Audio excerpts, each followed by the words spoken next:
Our world seems to be spinning out of control. We live supersized, fast-paced lives while we spend more than we earn. USA Today has published that obesity has been classified as a worldwide health disaster. The rate of obesity in North America is a staggering 65%. Is it possible to take control of our lives and reset our future?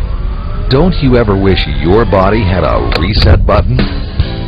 With USANA's 5-day high-fiber cleanse, you can make a clean break. Now's the time for you to say, I'm taking control of my life today. Now you got the vision, you got the plan, and you got the knowledge that you can. So what you'll get is what you said. So reset your life. Reset your life.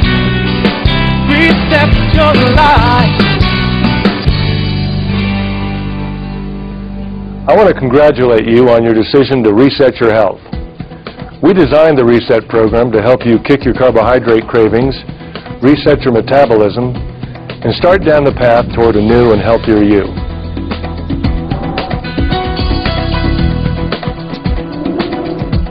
More than 2/3 of adults and 1/3 of children in the United States and Canada are now considered to be either overweight or obese. 1/3 of the adult population is presently on a diet, and another third is trying to maintain their weight. In the U.S. alone, we are now spending more than $30 billion each and every year on diets. Unfortunately, many of these diets simply do not work. Medical studies show us that nearly everyone who loses weight on a diet will gain all that weight back and more in just a couple of years. No wonder people are so discouraged. Still, the question remains, why don't diets work? The first answer is simple. Because diets are a short-term solution for a long-term problem. Another reason diets don't work is because they are not balanced. First, we thought the problem was too much fat in our diet. Then we felt the problem was too many carbohydrates in our diet. However, in order to maintain optimal health, you need to be consuming a balance of good carbohydrates, good fats, and good proteins. But the most critical reason that diets do not work is because they fail to address a possible underlying cause of many obesity cases today, which is insulin insensitivity. When you are not as sensitive to your own insulin, your body not only begins storing additional fat, but it also literally holds on to that fat like a sponge holds on to water.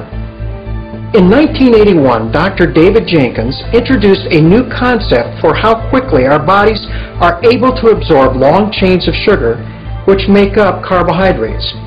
He had his patients eat a particular carbohydrate like bananas or apples or bread or potatoes or green beans, and then measured how quickly these foods caused their blood sugars to rise.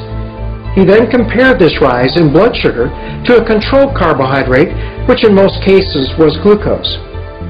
Using this comparison, he was able to calculate a number that he labeled the glycemic index.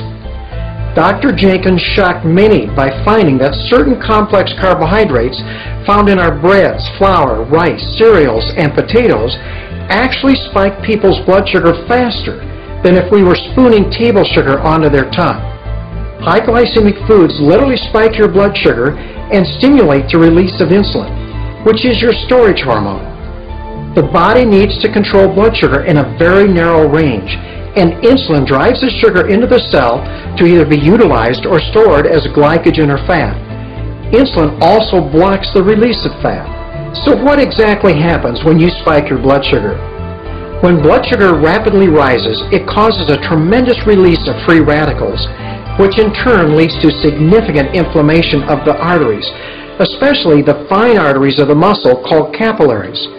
This is known as glycemic stress. When you stimulate the release of insulin, your blood sugar drops about as fast as it went up. In fact, in the majority of individuals, the blood sugar will actually drop too low. With low blood sugar, you not only could note shakiness, weakness, and maybe some confusion, but it's also possible to have a seizure or go into a coma. You see, the body must maintain its blood sugar in a very narrow range. because low blood sugar causes the release of stress hormones like adrenaline or cortisol. And even though the blood sugar will eventually return to a normal range, you are often left with an uncontrollable hunger. You just have to eat something, and you usually crave another high glycemic meal. In fact, studies have shown that people who eat a high glycemic meal actually eat 80% more calories during the rest of the day when compared to those that eat a low glycemic meal. Much of what we have been calling emotional eating or cravings are really just this vicious cycle. It is important to realize that your muscle actually becomes less sensitive to your insulin even before your fat cells do. Therefore, your muscles, which normally take up 85 to 90% of the calories from your meal, are not able to utilize the calories normally from any meal or snack. It is like someone has switched the tracks on your glucose train from your muscles to the fat cells of your abdomen. There, the glucose is converted into fat, which is another job of insulin. You see, when you become less sensitive to your insulin, a calorie is no longer a calorie. You begin gaining weight and you really don't understand why. So what is the answer to this dilemma?